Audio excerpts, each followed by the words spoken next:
Hello, beautiful people of the internet. How are you doing today? My name is Jackie. Welcome back to my YouTube channel. And this is going to be my wrap up of all of the books that I read in December 2024. So in December 2024, I read 5 books. I DNF'd 1 book, and I also started another book, which I've read about 200 pages of so far. So that totals to 1,584 pages, and my average star rating is 4.1 stars. Pretty much every book that I read this month, I gave a 4-star. So it might be a little repetitive with the ratings. I will say very quickly, the book that I am currently reading is The Fiery Cross by Diana Gabaldon, which is part of her Outlander series. I successfully completed my Goodreads reading goal of 75 books, so I decided that I would start this very large book since I already completed my goal and I had this extra time. I've read a little over 200 pages, and usually I don't count books that I'm in the middle of for my monthly wrap-ups, but I did count the 200 pages in the total because this book is pushing 1,000 pages, and it would really skew my 2025 page count if I didn't count the 200 pages here. So I did that.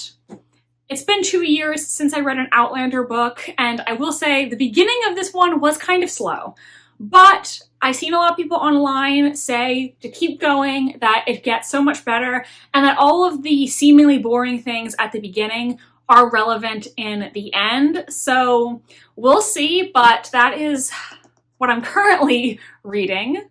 So now let's get to the 5 books that I finished this month. The first book that I read was How to Solve Your Own Murder by Kristen Perrin. I gave this a 4-star. Just assume that I gave every book a 4-star unless I tell you otherwise. So in this book, a young woman named Annie, who also happens to be an aspiring mystery novelist, is summoned to the English village of Castle Knoll to meet with her great-aunt Frances, who she's never met before, because Frances has some information about her estate that she wants to share with Annie and the other people named in her will. However, by the time that Annie gets there, Frances has been killed. The thing about Frances is that many years ago, a fortune teller told her that she would someday be murdered, and Frances took this fortune very seriously. Now it actually has come true, and so Annie starts looking through all of the files and information that Frances had on all the different people in this village to see if she can solve the crime. I did enjoy this book overall. I felt like the beginning was slightly info dumpy at times, but it was an enjoyable read, especially if you love these vaguely cozy, like British village settings in your mystery novels. And there are a lot of characters in this. It is a mystery with a very large cast of suspects.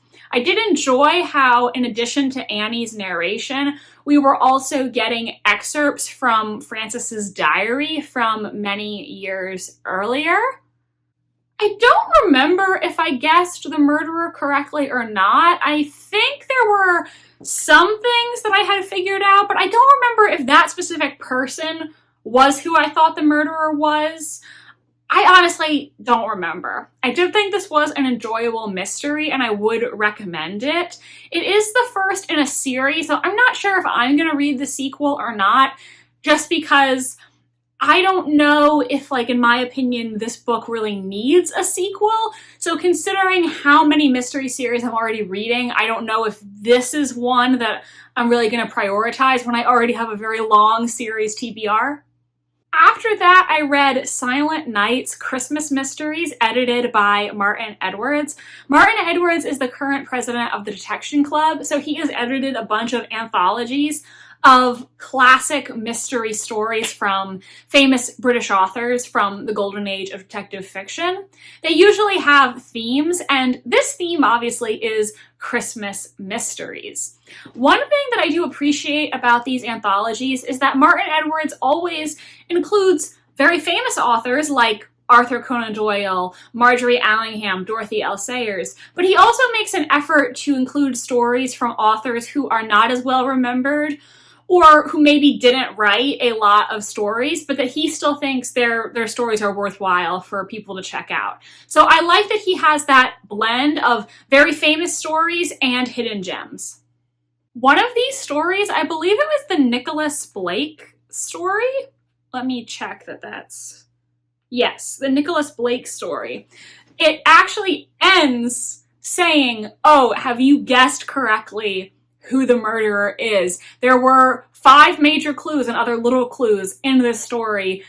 Get your guess in. Go back and reread this if you have to, and then flip to the back of the book to see what the actual solution was.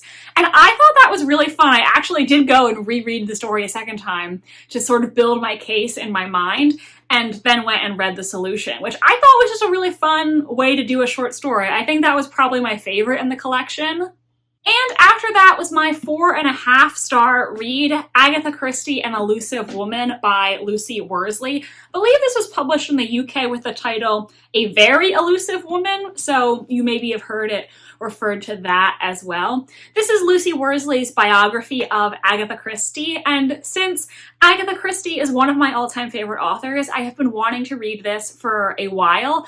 It was a very enjoyable book, and even though it's a biography, I think it's very easy to get into and written in a way that's very accessible. Like, I was able to read 100 pages of this at a time, which I never do with nonfiction books. This is the story of Agatha Christie's life from birth up until her death, and really Lucy Worsley is trying to get to the heart of who Agatha Christie really was, because she was famously a private person and didn't really like media attention. So a lot of people would construct an idea in their mind of what she was like, and would sometimes really vilify her like they did when she infamously disappeared in the 1920s. I really enjoyed this. I do recommend it to people who want to learn more about Agatha Christie. My only issues with this book were there were a few minor occasions where I felt like maybe Lucy Worsley was kind of inserting her own opinion, or she was interpreting something in a way that I found a little weird. I feel like that's very common with these historical nonfiction books by popular historians. Sometimes I feel like they kind of insert their own interpretation and act like it's a fact, and I just, sometimes I don't necessarily agree with that interpretation. So there were a few instances, not very many, where I felt like Lucy Worsley was doing that, but all in all, this was a really good Christie biography, and also just written really well, really easy to get into. Next on my pile, A Christmas Carol by Charles Dickens. I decided to read this for the Christmas holiday, and also because I really failed at my goal to read more classics this year, so I was trying to fit one last classic in before the year was over. I did enjoy this, and it is a very short classic, so it would be a pretty easy read. Maybe check it out next Christmas. If you've seen any adaptation of A Christmas Carol, you probably know the entire story already. This is about an old miser named Ebenezer Scrooge, and at Christmas time, he is visited by spirits to show him Christmases past, present, and future, which ultimately inspires him to become a better person. So I don't have a whole lot to say about this. I think most people are familiar with the story, even if they haven't read it. And if you've seen any adaptation, you know basically the entire book. I mean, there's not really going to be any spoilers or surprises if you've ever seen an adaptation of A Christmas Carol. There was one line in the book that really resonated with me, and I just thought, wow, this literally applies to 21st century society too. Let me find that quote for you. So this is from a part where Scrooge is talking to one of the ghosts about religion, And so that's the context of what they're talking about. And Scrooge says, "Forgive me if I am wrong. It has been done in your name, or at least in that of your family," i.e., this act has been done in the name of the spirits of, a higher power. To which the spirit replies, "There are some upon this earth of yours who lay claim to know us, and who do their deeds of passion, pride, ill will, hatred, envy, bigotry, and selfishness in our name, who are as strange to us and all our kith and kin as if they had never lived. Remember that and charge their doings on themselves, not us." People committing acts of hate and bigotry in the name of a god when they actually don't understand what that god stands for at all.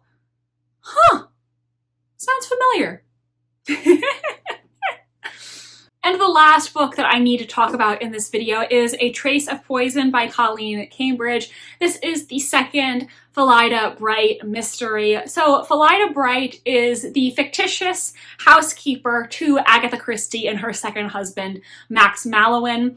And in this series, Phillida uses the mystery-solving skills that she's picked up from her mistress's novels to solve crimes. In this second book, Agatha Christie is joined by a few of her friends from the mystery writers group, the Detection Club, because in one of the villages near where Agatha and Max live, they're having basically like a murder mystery festival. And at this festival, they're holding a mystery writing contest where people could submit their stories, and the Detection Club members are the judges. Whatever book wins the competition gets a publishing contract. However, things go horribly wrong because at this Mystery Writers Festival, somebody is actually killed, and so Phillida is investigating the mystery. I think my biggest complaint about this book is that the famous mystery writers really didn't play much of a part at all. So in this book, Agatha Christie is joined by her colleagues G.K. Chesterton, Dorothy L. Sayers, and Anthony Barclay Cox. And they have very little involvement in the plot at all. I probably could count on my hands the number of lines they had between the three of them. Like Anthony Barclay Cox, I think he spoke twice on the entire thing. Honestly, I feel like with some slight tweaking, you could have changed the plot and eliminated the other writers entirely. It wouldn't have made much of a difference. So that was kind of disappointing because I was interested by that conceit, and I feel like the writer characters really did nothing. So that was a slight disappointment to me, but I did think this mystery was enjoyable, and I have to say I enjoyed it more than book one in the series, Murder at Mallowan Hall. I did guess fairly early on who the murderer was and what their motive was, but I didn't find it unsatisfying. I think the reason that I guessed so early is because I recognized the sort of writing trick that the author was using. So obviously, I can't know for sure, but I want to say I feel like people who don't write mysteries or don't think about them on that level probably will be surprised by the ending. If there's anyone out there who is not a writer themselves who read this book, let me know if you were surprised by how things turned out or not. Even though I guessed, I still think it was well executed and well done, so I wasn't mad about being proven correct.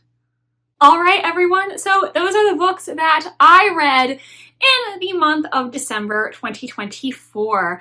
Let me know what you read in December. I would really like to hear from you.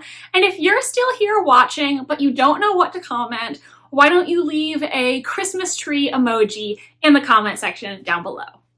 Please do give this video a big thumbs up if you enjoyed. It really does help me reach more people. And please subscribe to my channel if you want to see more from me. I post new videos every single week. Thank you so much for being here, and I hope you have a wonderful rest of your day. Bye, and I'll see you in the next video.